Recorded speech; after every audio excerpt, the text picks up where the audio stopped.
Hello guys, आज हाम्रो चौडण्डीगढी नगरपालिका 9 नम्बर वडामा रूपनी भर्सेस अजगराको फुटबल खेलमा बराबर अङ्क ल्याएर भाइहरूले पेनाल्टी सुरु भएछ। ल रूपनीको भाइले 8 नम्बर जर्सीले 1 गोल हान्न सफल हुनुभएछ।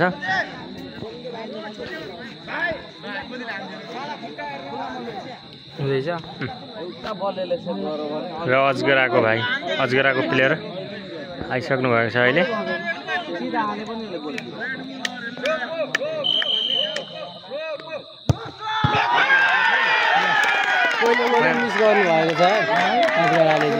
अजगरा एफसी टिमले पहिलो गोल नै मिस भएको छ।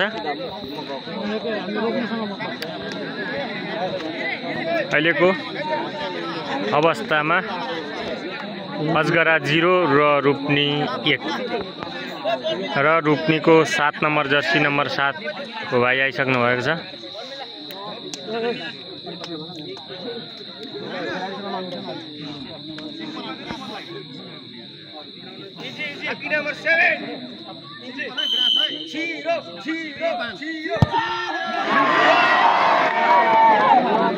रूपनी 7 नम्बर जर्सी फेल भएको छ।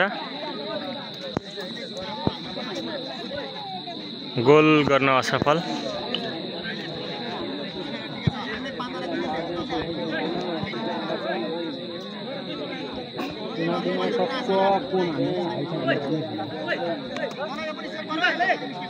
अजगरा को 11 नम्बर जर्सी भाइले गोल गर्न सफल हुनुभएको छ।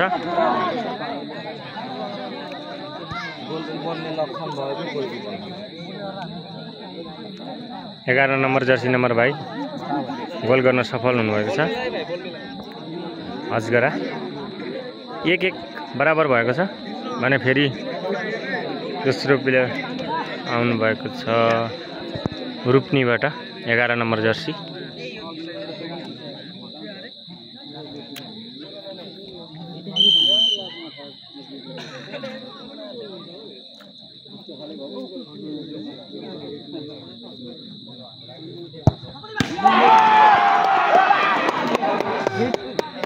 एघार नम्बर जर्सी भाइ पनि फेल हुनुभएको छ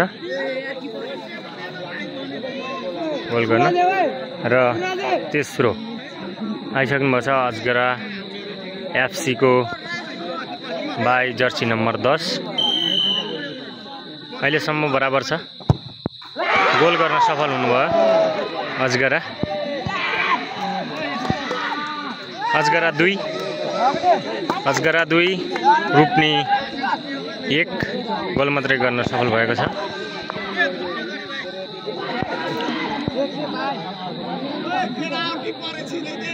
रूपनी 2 नम्बर जर्सी नम्बर भाइ आइसक्नु भएको छ 3 नम्बरमा।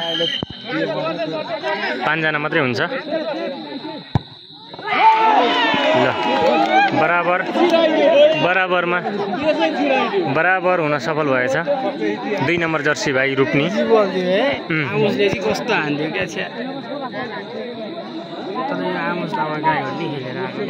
यो चौथो प्लेयर आइसकेको छ भाइ अजगरा एफसीबाट। ल चौथो अजगरा एफसी खेलाडी भाइले फेरि गोल गर्न सफल हुनुभएको छ। 3-2 भएको छ। अजगरा 3 भने पेनाल्टीमा अजगरा 3 गोल गर्न सफल भएको छ भने रूपनीले 2 गोल मात्रै गर्न सफल भएको छ। रूपनी जर्सी नम्बर 14 को भाइ आइसक्नु भएको छ चौथो खेलाडी। यसको वंश कहिले बढ्न सक्दैन। आजदेखि खेलेको त यसको वंशसँग जितेको गेम मुखमा ल्याएर हराइदिन्छ।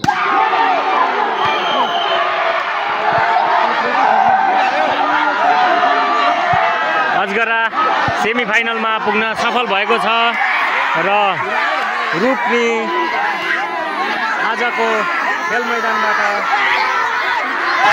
आउट भइसकेको छ।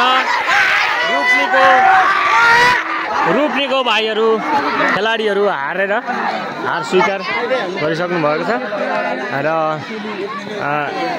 अजगराको खेलाडी भाइहरूले जित्न सफल हुनुभएको छ र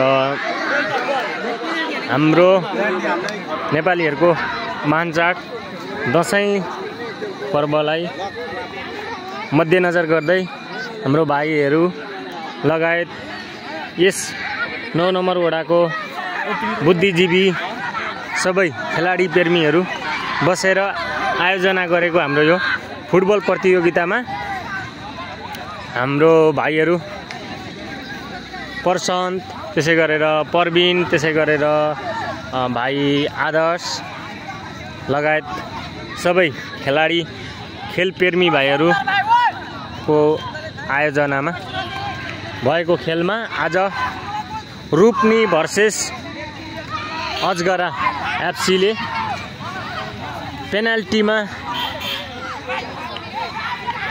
2 गोल बढी हानेर सेमिफाइनलमा जान सफल भएको छ।